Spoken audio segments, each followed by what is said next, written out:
Okay, just a quick video. This is the CPI HF-150. Great little amplifier, one of my favourites actually, one of my very favourite amplifiers. Why? Because they actually had some filtering. Have a look at this. This is something RM Italy forgot to do in some of their amps. Oh, funny, hey? Anyway, look, just a couple of things that can go wrong with them though. This is only going to be a shorter video, unusual for me, hey? This little fella here can give you some trouble, but in this case, it's been replaced before, I can tell. And this is your receive relay right here. So basically, normally you'll try to get it off with your fingers and you'll find they're really difficult once they're snapped into place. Just grab a couple of pair of needle nose pliers like so and get a nice firm grip and pull it up. Don't try to angle one way or the other, try and pull it straight off. Otherwise you'll be trying to pull the whole relay off. They do sort of get on there. So pretty much we've got a receive preamp that's not working properly at the moment. What we do is we get on the front of this thing. Obviously you can see the lights here, and you can see it switching in and out, in and out, in and out. And we just want to do that about 100 times. And basically just make sure that it's connecting nicely. Generally don't try and play with the contacts, don't try and clean them up yourself, don't sandpaper them, don't get your wife's nail file out or anything. Just give them a spray with deoxit and you will find that generally okay, so the light's coming on fine, but that's not always the go. So you've got to, now don't mind me, actually this radio is sold, it's going to a very good mate of mine. You know who you are, but I've got to have a look at this. You have all the luck. Working perfectly, one digit. I recapped this thing years ago. Beautiful radio. Anyway, all right. So what we've got now, before when we had the preamp, we were getting nothing. So we go to on, and it would actually die. So what we're looking for. So sorry. I'm on there, so I had to look at the amp then. Now, I've probably got a bit too much signal. Oh, now I'm going the wrong way. Hang on. Yeah, see, now, you're not going to see much, obviously, when you've got heaps and heaps of signal overloading it. Actually, someone made a mention of this the other day on one of my videos, and I agree. It's not huge. Not huge at all, actually. Oh yeah, look, that's better. I was going to say, it's all right. So the other thing I might point out is, because actually what's causing the problem is actually down here. Give these switches a spray. No. And you'll find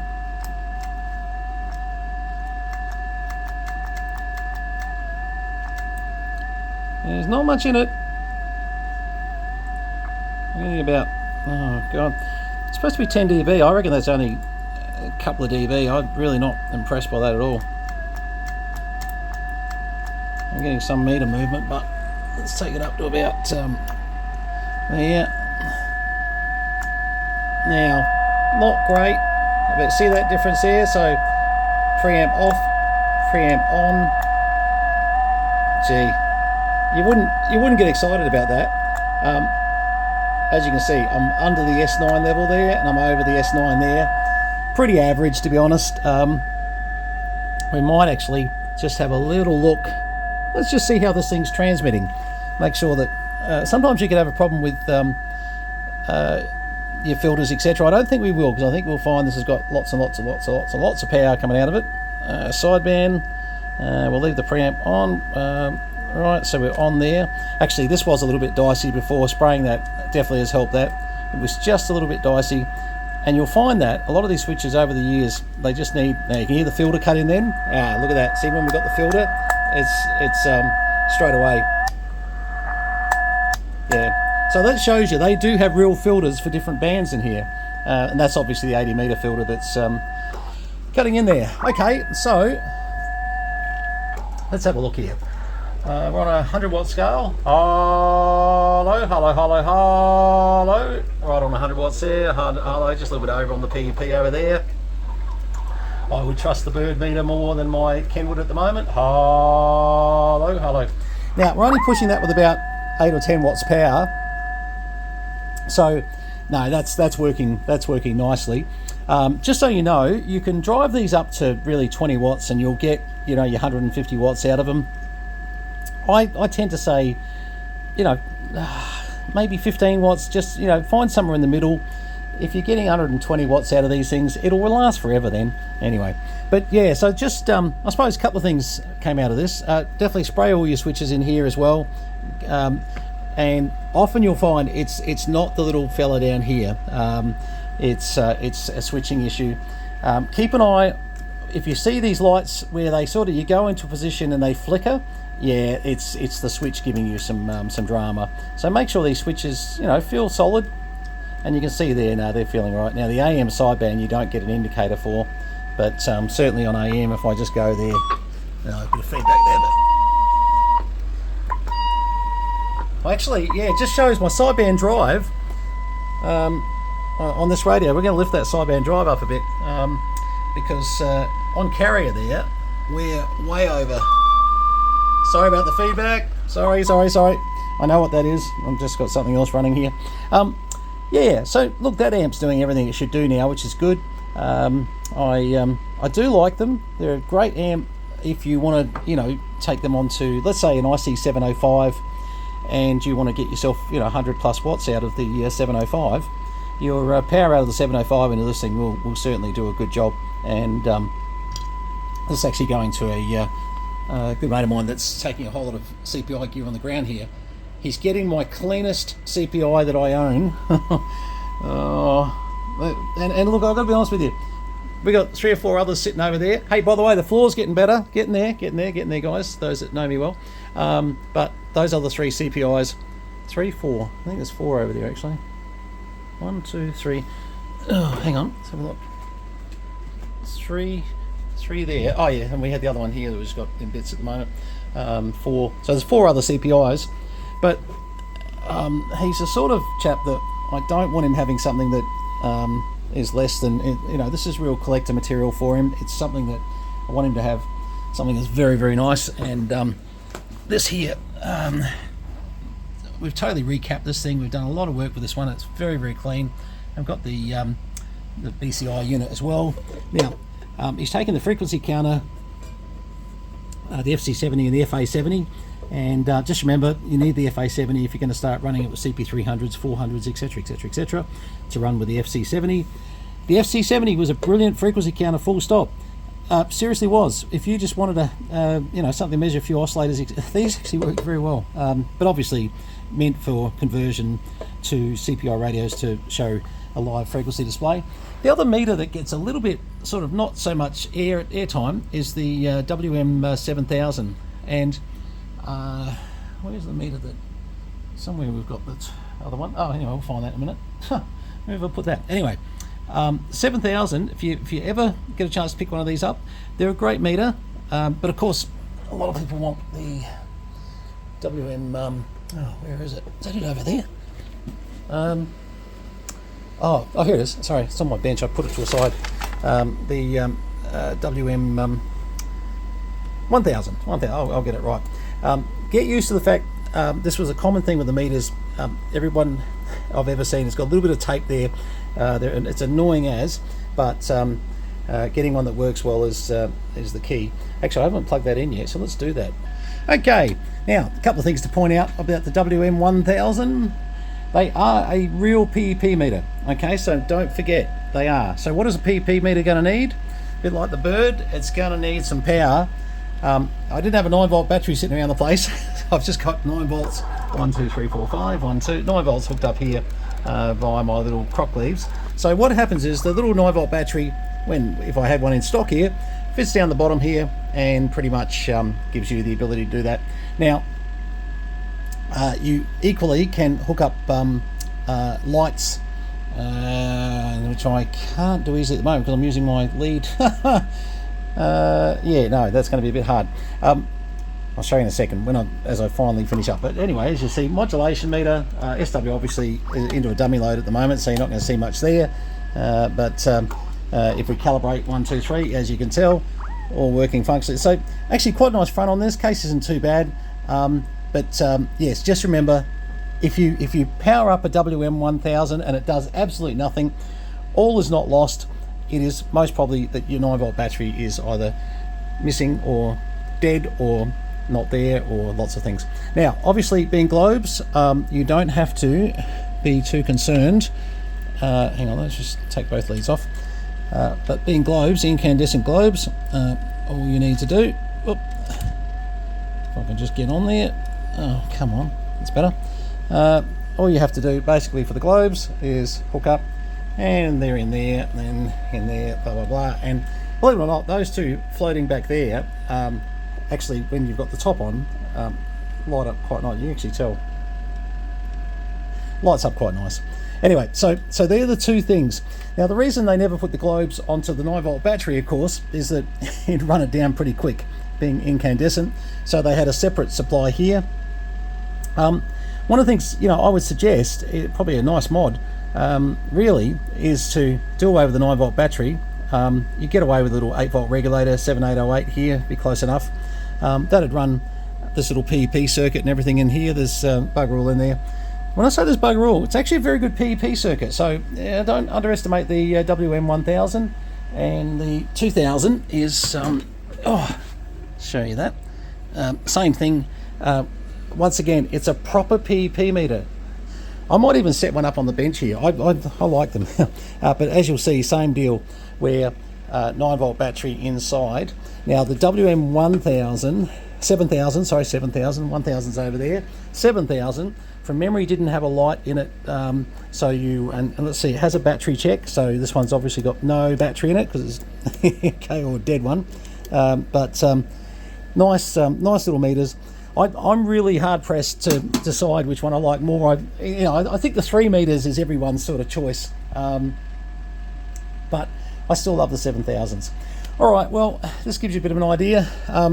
That would be a nice little mod. You could just tack the 7808 off the side here. Instead of trying to think where they did a 9-volt.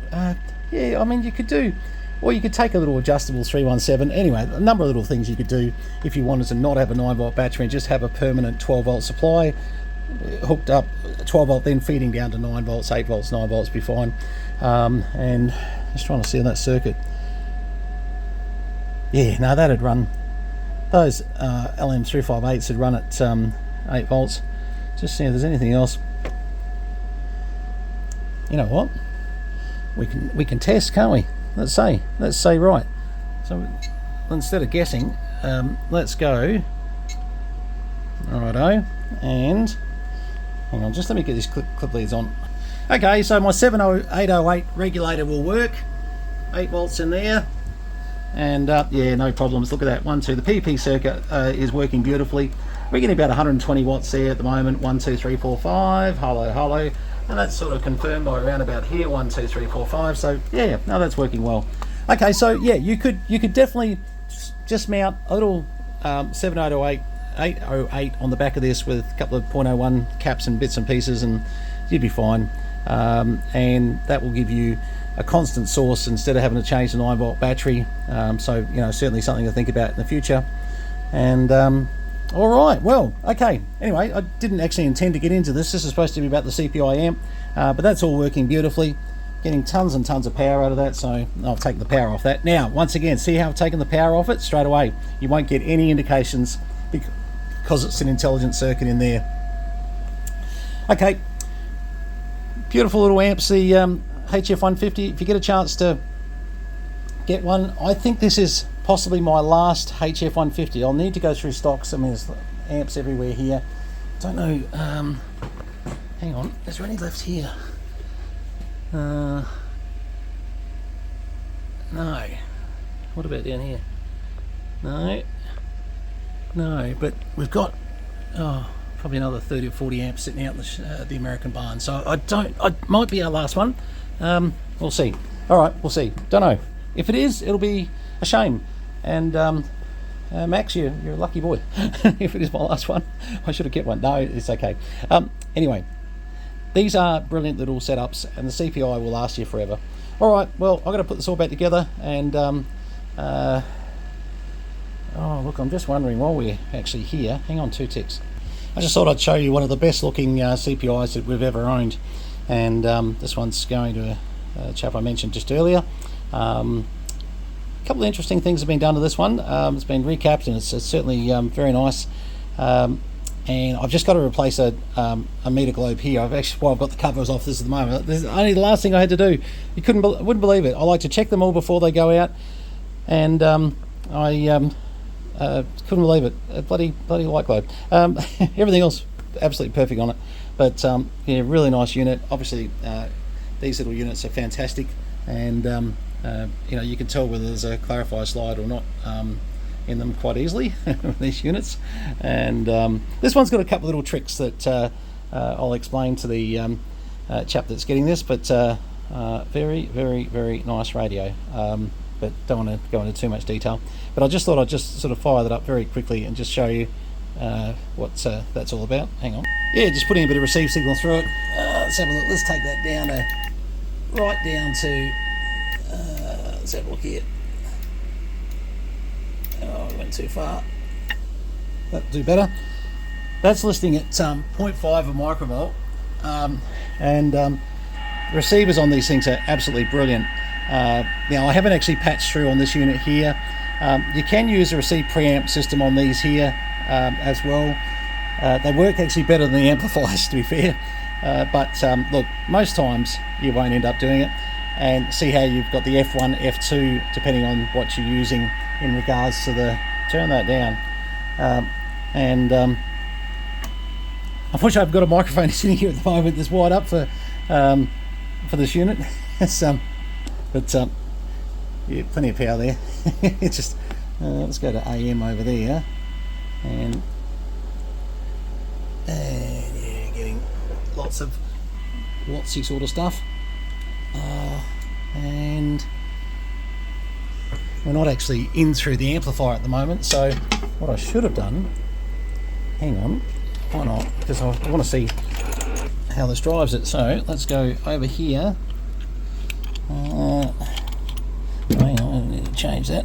No, that's correct. And that one there is going to go over to there, don't mind this. I've just, being and see, I've just got to make up a quick little lead. I just did a quick jumper, the stuff that you're not supposed to see, how we do this stuff.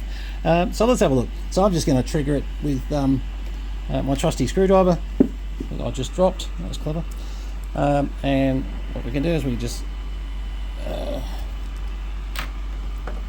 really shouldn't drop my screwdrivers, it'd be a lot easier. Okay, so there. Now we'll turn the power amp on, and yeah, might wind the drive power up on this on AM just a little bit, to be honest. That could use a little bit more. It's only because it's on standard 4 watts, and we won't talk about what needs to happen there, but obviously take a guess. Anyway, that's the CPI 2000 CP2000 CPI unit, and my job by the end of the day, put all that together, just make sure it's all just doing what it should do, and which I've done 100 times, but obviously if I missed a globe I'm doing well. But anyway, no, that'll all get there. Alright, so I don't know, we might have to, I was going to say quick tips on the CPI HF-150 amp for this video, but I think we'll just call it a CPI, I don't know, we'll come up with something. Alright guys, 73s, and you know who you are that's getting this. Yes, yeah, it's my prize unit. You're going to love it. Alright, all the best. Cheers.